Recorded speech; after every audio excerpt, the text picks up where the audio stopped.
Halloween, it came early this year, and it's brought with it a terrifying new treat, the Manor. I'm bmackVR, and this is the 6th long-awaited map for Devour. If you don't know what Devour is, well, it's a diabolical good time.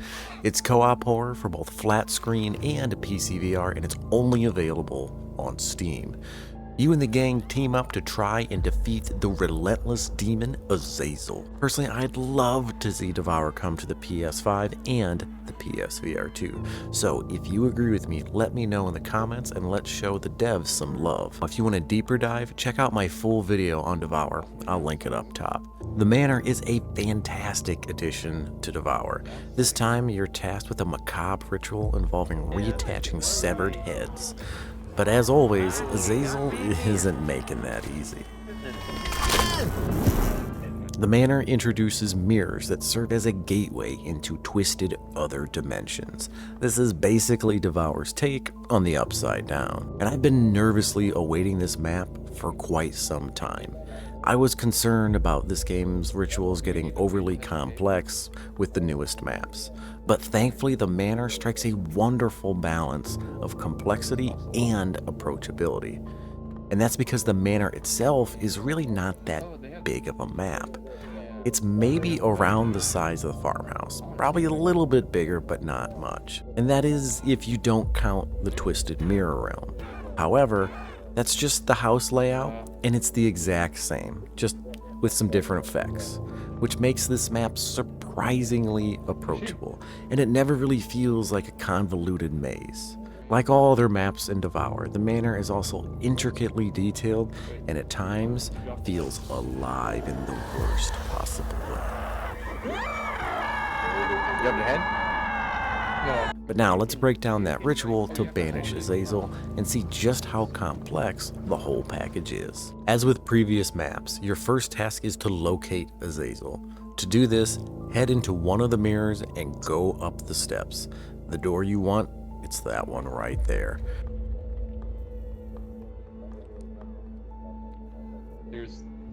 I don't like it. I don't like it. I see it.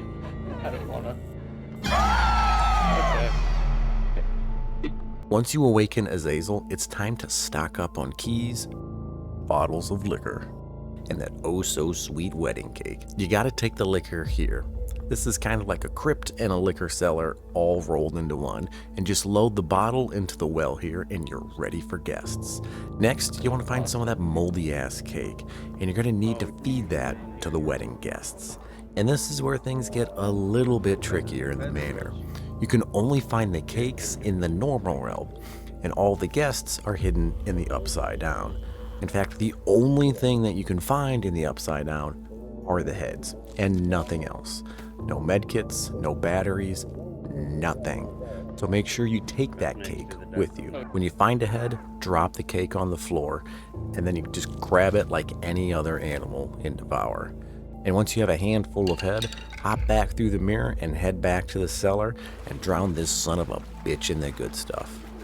Doing so will reveal which guest's head you are now holding, and you guessed it, there are 10 in total. Now you must locate the grave that matches the body of the captured head. This can be a bit tricky as the graves are randomized, and if you need help identifying the guests, you can actually check the shed near the wedding archway. There are pictures of each guest inside, and this shed also contains a crucial item, the shovel. Grab it and set out to find the body. Once you do, simply attach the head to the corpse and watch it thrash. But keep those birds at bay. They will try and steal the heads at any chance they can get, and they will even rip them off the wiggling corpses. So be quick and channel your inner Undertaker and bury the body using the shovel on the nearby dirt pile. Ritual complete. Well, 1 of 10 that is. And if you've played Devour before, you know what happens next. Here comes the bride. The hardest part of this ritual is finding the bodies. The outside area, it can be a little bit of a maze, but it's not too bad. Difficulty-wise, I would rank this map somewhere between the inn and the town. The ritual is similar to the inn, but a little bit more complex, and you don't have to deal with the spider webs.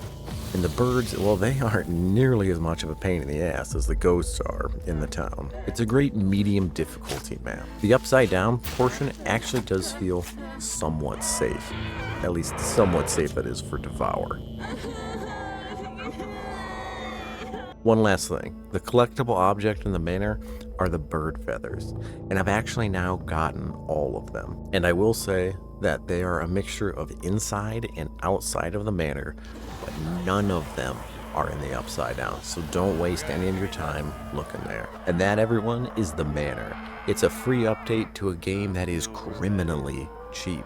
In fact, I think Devour is probably the best value in all of VR, and it's just hellacious, and I mean hellacious fun, and I definitely think that you should check it out. For a really long time, Devour was priced at just $5, and in fact, as of the recording of this video, it still is. However, on September the 27th, it's going to get bumped up to $10. So if you happen to be watching this video before the price change, you know, I obviously recommend the game. For me, it's still worth it at $10 because I've played this game for damn near 40 hours now, and I'm still loving it. And that's it, everyone. That's today's video. If you liked it, let me know in the comments, and please consider subscribing. Every single subscriber for a channel like mine is huge. So by pushing that subscribe button, you'd be making my day. Well, thanks, and catch you next time.